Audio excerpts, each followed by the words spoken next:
artistoota shamarranii abdii egeree artii Oromoo ashamaa harka fuunee jirra jirtu kun Yooyaa TVdha. warreen channel keenyaaf haaraa taatan channel keenya subscribe gochuun maatii keenya akka taatan affeeramtanii jirtu. Artistoota shamarranii haaraa abdii egeree artii Oromoo ta'an sadii isiniif qabannee dhufnee jirra. hanga xumura qophii keenyaatti nu waliin turan affeerraa keenya. Akkuma beekamu artii Oromoo keessatti artistoota hangafarraa ka'ee hanga ammaatti ulee wal harkaa fuuchuudhaan yoona ga'eera. Har'as artii Oromoo fuulduratti ceesisuuf bakka bu'oota horachuun dirqama. Nutis kanarratti hundaa'uudhaan artistoota haaraa dhiyeenya artiitti makamanii fi jaalatamummaa guddaa horatan egeree artii Oromoof abdachiisoo ta'an sadarkaa itti baafnee isiniif qabannee dhufnee jirra. Sadarkaa sadaffaarraa yookaan artist Elsaa Nugusee.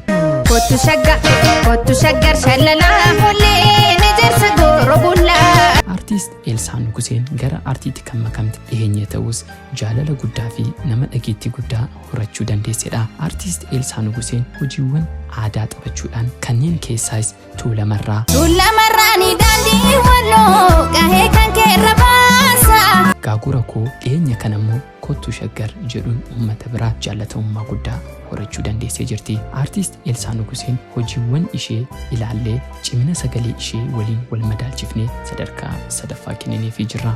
Sadarkaa lamaffaa artist Daangaa H Qananii. Kottu yaalee lookiyaa.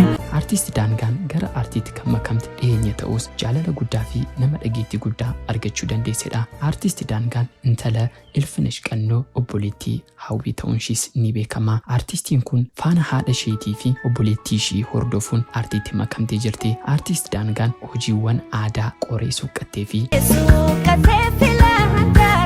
barriqaata jedhuun uummata biratti jaalatamummaa guddaa horachuu dandeessee jirti.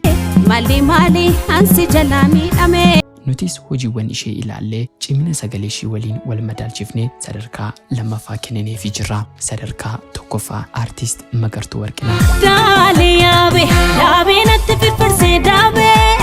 Artist Magartuu Warqinaan akkuma artistoota armaan olitti eeraman artiitti kan makamte dhiyeenya ta'us artistii jaalalaa fi dhageettii guddaa horachuu dandeessedha. Artisti Magartuun artiitti kan makamte sirbitoota jalaa qabuun artistoota hedduuf hojjettee jirti. Kana keessatti sagalee ishii sirriitti qarattee hojii bareedaa amma yeroon jedhu uummataaf gumaachitee jirti. Sirba kanaanis jaalatamummaa guddaa horachuu dandeessee jirti. Yeroo baay'ee dandeettii qabduun boru iddoo guddaa akka geessu ogeessonni baay'een yoo dubbatan ni dhaga'ama. Nutis hojiiwwan ishee ilaallee cimina sagalee ishii waliin wal madaalchifnee sadarkaa tokkoffaa kennineefii jirra. Egaa kabajamtoota hordoftoota keenya artistoota armaan olitti isiniif irraa boru hojii guddaa hojjetanii akka nu abdachiisan abdii guddaa qabna. Nu waliin turuu keessaniif galatoomaa horaa bulaa.